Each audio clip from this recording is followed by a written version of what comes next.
The world of Bleach has many different factions or groups. The Quincy's, Hollows, Fullbringers, and, most importantly, the Soul Reapers, or the Shinigami. Of these, some of the key members are the captains of the Gote 13. And of these captains, 3 of the most iconic are Kenpachi, Byakuya, and Shunsui. These also happen to be characters you can very much debate about the powers of, especially in comparison to each other during the Arrancar Arc. Because this is such a heavily contestable and complicated topic, I have a guest with me, Mookie Phone. Yeah, what's going on, y'all? Yeah, I mean, I definitely agree with you. These 3 are like some of the strongest captains, besides obviously Unohama and Yamamoto. These 3 are just by far definitely the top 3 captains, especially within the specific arc. I think even by the fan terms or just fan things, like these 3 are definitely the most popular and strongest of the captains. In particular, I definitely think Shunsui is the most underrated in terms of power in this arc, but I don't know how you feel about that. I think the whole scene with like Byakuya and Kenpachi when they're talking to each other, like when they're about to fight Yami and they're like, oh, I'd beat you, nah, like let's have our fight, I think that really had people thinking, like who would actually win between them. And then Shunsui's kind of like the sleeper pick, where he's out there fighting Stark and all that. You don't really get to see him in Hueco Mundo so much, but he's still out there like fighting the number 1 Espada, so definitely someone not to be underestimated. Yeah, but I guess let's just start this video off by talking about Kenpachi first. So most people in the comments are probably typing away saying Kenpachi solo, why is this even a topic? But what most people need to take into account is that Kenpachi's Araki is definitely one of the stronger captains, but during the Arrancar Arc, he is lacking in terms of feats in comparison to someone like Shunsui and Byakuya. If you look at the way he compares to their captains, we see he is capable of basically damaging any Espada being a scaling to Noritora. Noritora, mind you, is somebody who's been stated at least 7 times through data books, manga, anime, and guides to have the strongest hero among the Espada. And this will at least just demonstrate that Kenpachi or anybody who scales them can just damage the Espada with just a flick of their spiritual pressure. And it's even just stated in the data book itself that Yami in his first release still has second hardest hero in comparison to Noritora. To me personally, I've always had a bit of question on what the strongest hero statement means, considering that, to me, it's always been that even if his skin is the hardest among the Espada, I'm not sure if his spiritual pressure, which seems to have some sort of effect to durability, considering we see when Ichigo tries to cut Kenpachi, due to Kenpachi's greater spiritual pressure, he basically can bounce off Ichigo's attacks, or that his internal durability is so high. Clearly his hero is the strongest among the Espada, and Kenpachi can cut through that multiple times. And as mentioned, he can also cut through Yami, who is the literal number 0 strongest Espada. Yeah. Also, to add on to that, I mentioned this in my strongest Espada video, but my theory on the hero thing is that similar to Ukiyora's regeneration, like he says, I could have got stronger for sacrificing this. My theory on the hero is just that Noritora literally just sacrificed power in exchange for the durability, or like a regeneration as well. That would make sense because the data book does refer to it as just like an outer shell or durability or outer skin or something like that. I think the only weird thing with that though is that Noritora can like trade blows with Kenpachi, who was cutting through his skin, which would imply he has some sort of relativity in AP to his durability, which doesn't make much sense when he's like, was he number 5? So exactly, yeah. Yeah, that's the one thing that makes me like think about his durability a bit in like a weird way. Like maybe it's just like, I don't want to say like the toughest relative to his AP, but I don't know if it's straight up durability. But either way, Kenpachi can cut through that, and that's before he even gets his probably best feats against Yami. Though it's important to consider that Byakuya was also capable of slashing Yami, despite the fact that Yami is just, again, a beast, the literal strongest Espada, and is able to dish out attacks much stronger than his actual physical blows. We see this with the fact that Ichigo, in his Bankai, is able to block physical strikes from Yami, but Yami can take a Getsugu Tensho from Hollow Mask Ichigo, which is likely a 10 times multiplier, considering how similar it is to the Bankai multiplier, as can be based off of it being able to bridge the gap between base Grimmjow and his first resurrection. Well, only resurrection. Yeah. Also, to add on to like Kenpachi scaling, we do see that like Kenpachi and Byakuya initially and Shikai are able to match each other. Like when they hit Yami, they're able to do similar damage. But another thing people need to take into account is that this is a eye patch Kenpachi, and it's arguably that he's holding back.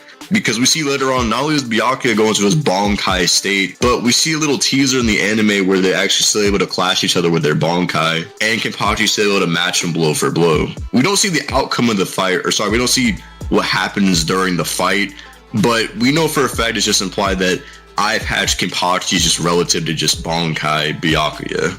Yeah, I definitely say relative. They seem to be doing pretty comparable damage, and they do both get injured by Yami pretty comparably. On top of this, I think we need to consider that both of them kind of have their own respective amps. For example, of course, Kenpachi can go into his whole Kendo mode, which is set in the data book to make him several times stronger. And several means, I think if you just look at the definition, it's like 3 or more. So that would just give him exactly. his amp. Though Byakuya also has his own, which is the like the Senkai technique.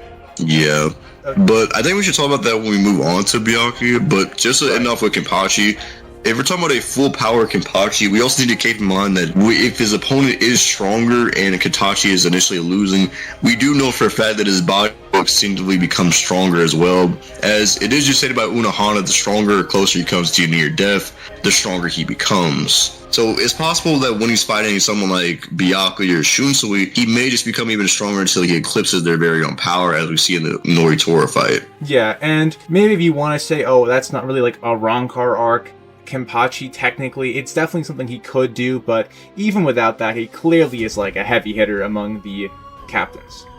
Exactly. So I guess let's move on to Byakuya since we already brought him up. Right, so he's probably at least like fairly comparable to Kenpachi, albeit with the eye patch on.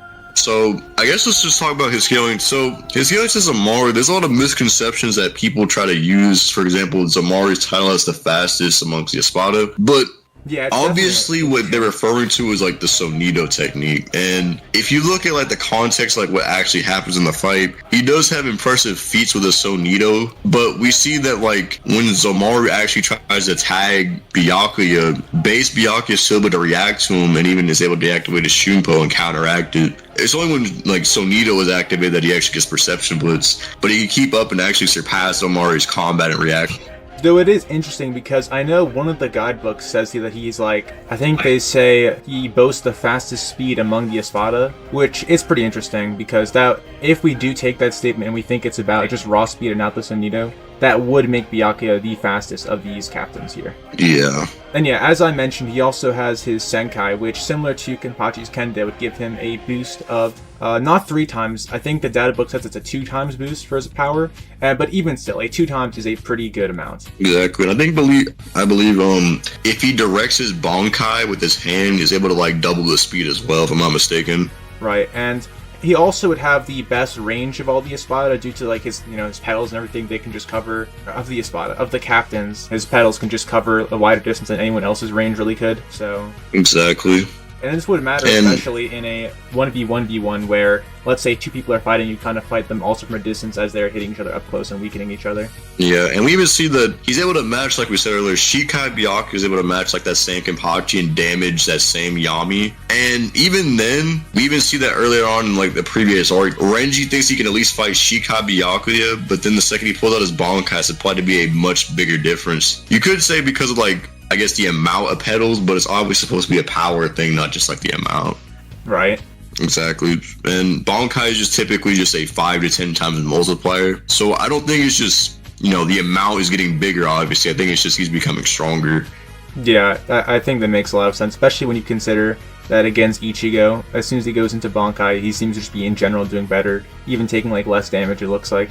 Exactly. And I mean, we could get into his Kido abilities, which are actually pretty much just viable and usable in this fight. For example, Bakudo 81 Danku is just a protective Kido that can just block most if not any all attacks, especially if it has an incantation to amplify it.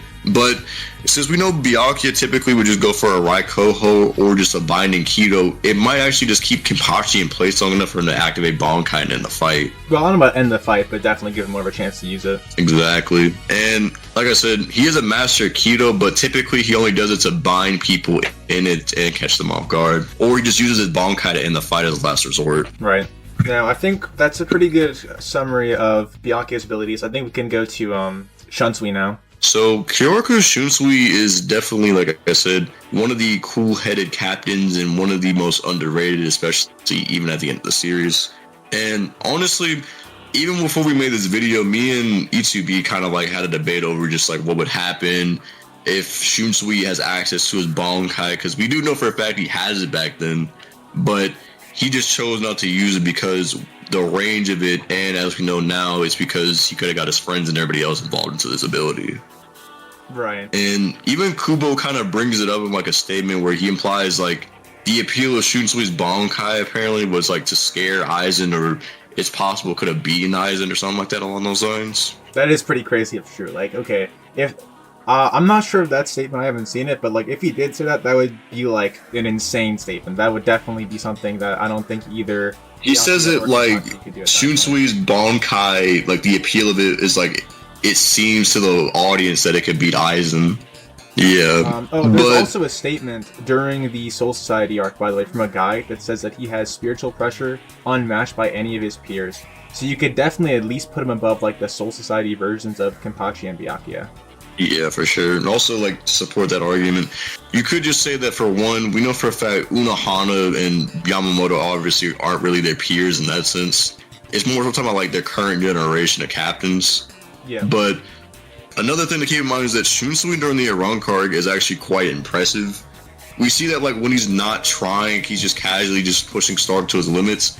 And even before he opens up his Shikai, he's forced to start to go into his Resurrection to the point where even Stark, who's going all out, keeps trying to force him to use his Bankai, and Shunsui just jokingly tells him, I don't think I needed to beat you. Yeah, and when they finally do start fighting, when they're at their full capabilities, I mean the full capability of a Shikai at least, they are pretty comparable. Like, we do see that they're able to trade blows multiple times and react to each other, and at this point, I'm pretty sure what Stark is doing is he's using, like, the wolves and making them into swords, right? And the wolves are, like, more powerful than swords. They're, like, his strongest attacks. Exactly. But to scale Stark, all we have to say is that he is the #1 Espada, and he's just stated to be at the top of the Espada. But we know for a fact he's bare minimum beneath Yami in terms of power, if not just first release Yami. In fact, I think it's also stated that Yami's ability to, like, severely injure Kenpachi and Byakuya is what shows he's worthy of being the #0 Espada, which implies that the other Espadas could severely injure either Byakuya or Kenpachi. Meanwhile, we did see that he could do pretty big injuries to Shikai, Shunsui. Exactly. And, I mean, like I said, I think they're definitely relative. I'm not Shunsui edging it out. But the thing that Shunsui makes it up for in his Shikai is at least his, like, insane ability to make games into reality. Iro Oni is a game that Shunsui can create that basically means either fighter can call a color, and depending on how risky that color is, as in, let's say, for example, he has a lot of black on him, and his opponent might not have so many black areas, so it's much riskier for him to choose that. When he does land a blow, it will do much more damage. Or when his opponent calls a color that's riskier for them, they'll do more damage. And I think that that's kind of interesting because I think Kenpachi, in character, probably would be, like, picking the riskiest ones just for, like, the most, like, thrill of battle, you know? Yeah, exactly. Like, he would actually just let him keep stabbing him and just give him more like advantages. But if it got to the point where Kenpachi's near death, we see the Noritora fight, at that point he just kind of just starts to take it a bit more seriously, and he even says, I don't want to die, I want to keep fighting. Mm-hmm. So if it got to a point where it was like a literal life-threatening injury, he'd probably start taking it seriously and then use Kendo or something along those lines. Yeah, and we also have seen that Shunsui's able to, like, hide in shadows and come out and kind of, like, off-guard people. So again, in the 1v1v1 where anyone can get, like, distracted by, like, a different opponent, you can kind of, like, sneak behind them and get a good shot in there. Yeah, exactly. He would just catch them off guard or at least distract them, especially if they think they already at least beat him or incapacitated him. So I think for his Shikai, aside from some other games which aren't, I don't think, as important, I think that's pretty much what he has for Shikai. So we can talk right now about how it would go, just like Shikai, Shunsui, and then talk about Bankai after. Yeah, so I think, like, who would win between the three of them, Shikai, Bankai, and just, like full power Kenpachi? My bet would probably just be on, like, Kenpachi, honestly. Yeah, I agree. I think that as far as we can see, I mean, even with the eye patch, and I totally forgot he has the eye patch on the entire time he's fighting Yami. Even that version is pretty comparable to Byakuya. And then when it comes to the respective multipliers, with Senkai, Byakuya kind of doubles, and he gets several, which is at least 3 times. So Kenpachi would have a physical edge, probably by maybe even a bit more than we think. Though it is worth noting that Byakuya might have the speed advantage, just considering what's said about Zomari. Exactly. And then, as far as it goes for Shunsui, while he's clearly able to go toe-to-toe with Stark, that's just not as impressive as the feats that Kenpachi and Byakuya have against Yami. So while I'm sure with his games he could actually probably still hang in there, and he could probably still react too, I don't know if I don't know if he. Yeah, I don't think has he enough could to like overcome it. tango with these guys without his Bankai for sure. Right, and even as far as speed goes, considering the fact that Yami is capable of tagging both Byakuya and Kenpachi and Byakuya still have to be at least like relative in speed. Exactly. Like we used to like I said earlier, they're just able to match and like tag the same person at the same time.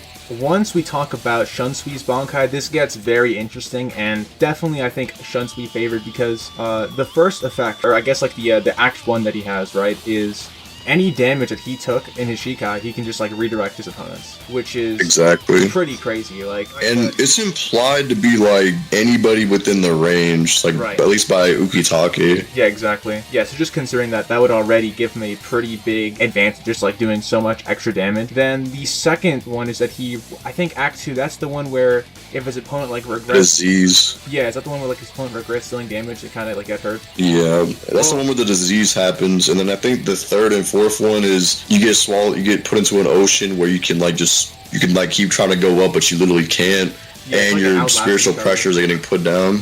Exactly, and then the last one is just when he cuts him in half, right? Yeah, you just get your head chopped off, literally. Right, so I think the second phase is kind of funny because I think Kenpachi probably would not regret damaging him. He'd be like excited, like, damn, this guy just did so much damage, like, I'm gonna keep on fighting him. I don't think he'd regret it, but I think the rest and also of keep in mind, like, Kenpachi during like the TYBW arc, remember like when he was sitting into space, like his organs were literally getting destroyed within the second and his blood was evaporating. Like his blood was literally boiling. He just still would have cut Remy in half somehow. Mm-hmm. But I think as far as AP goes now, it probably goes to Shunsui, just considering again like the 5 times Bankai amp. Like while we can definitely say that Byakuya and Kenpachi are a bit, maybe even like 2 or 3 times stronger with their respective amps, I don't think that they're like 5 to 10 times stronger, especially if it's a 10 times amp. And then with all the abilities that Shunsui has, which just do a bunch of extra damage and everything like that, I think it would go in his favor. Exactly. Even if you want to say like they're stronger, I don't think that like in the case of Shunsui's Bankai, it's not like you can just overpower it or it doesn't affect you. We even see that like Lily Baro is much stronger than him, but because of his Bankai's ability, he's still sucked inside of it. And like again, the only reason Lily Baro survives is because he has a form of immortality, which is why at the end he literally dies for a second and only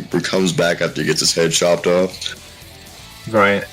And obviously Kenpachi and Byakuya don't have any sort of regeneration like that, so yeah. In conclusion, I think we kind of figured out that with this Bankai, Shunsui comes out on top, then probably Kendo Kenpachi, then Byakuya, and then Shikai Shunsui. If we had to pick who's the strongest in the arc, just like based on like what's been shown, it's definitely Kenpachi, especially with his potential. So I'm sure but if we're talking about hypothetically, if Shunsui uses Bankai, I definitely think he probably won. Yeah, I think either way, it'd actually be really close though.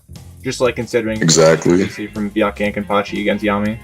Yeah, it'd definitely be a death match for sure. Though, like I could definitely see either the second he pulls out his Bankai, that's like where it would end there, or it would just like Kenpachi would just go in for the kill immediately and just like try to stop it. As you mentioned, Byakuya probably has the most hacks just via his Pados and everything, but I don't think there's any like huge like deal breaker, game changing things there. So while that might be a bit helpful, I don't think it's gonna be overcoming any like. And if you're stronger than somebody, their keto would just get nagged, especially in the case like where we see characters literally just do something, they just neg somebody even though they have higher spiritual pressure. Yeah, I mean, I guess Aizen's like the clear example of that. But yeah, I mean, like I said, this match is definitely a lot closer, and I gotta say, Shunsui definitely deserves more respect, especially early on in the series. Obviously, he wasn't shown as much or hasn't really had that many feats, so that's too crazy. But when you compare him to like his TYBW counterpart, and we know for a fact that he doesn't really train or get stronger, then it just goes and shows. I think it's even like how much stated in some magazine. I don't know if you've seen this, but it says something along the lines of, it kind of implies he didn't get stronger. It's like, the senior captains don't undergo changes, so Shunsui probably hasn't changed or something like that. Yeah, because he's like the one captain that's like lazy and like his whole character is he'll do whatever it takes, but he definitely just wants to relax. But yeah, you got anything else you want to add? I think that's pretty much it, but yeah, make sure to check out Mookie's channel. This guy has a bunch of really good JJK videos mainly, but also good Bleach ones, and I think he's gonna be, doing some Undead Unluck, right? Yeah, shit is the next up-and-coming anime. I swear, it's like, I guarantee you by season 2 that that'll be like the one anime people are like, oh, it's like the next Demon Slayer, in my opinion. I mean, yeah, that'd be crazy. I mean, Demon Slayer, that was like the first manga that like outsold One Piece in years, so... Yeah, but, if you liked this video, check out Mookie and check out the rest of my videos. I got some other stuff cooking up right now. come back to some consistent uploads, so please keep an eye out. Yes, sir. Thank you for having me, and I'll see you guys later. Yeah, if you want to see another collab like this, make sure to comment down below and tell me what you think about this battle. That's all for this time. Peace out.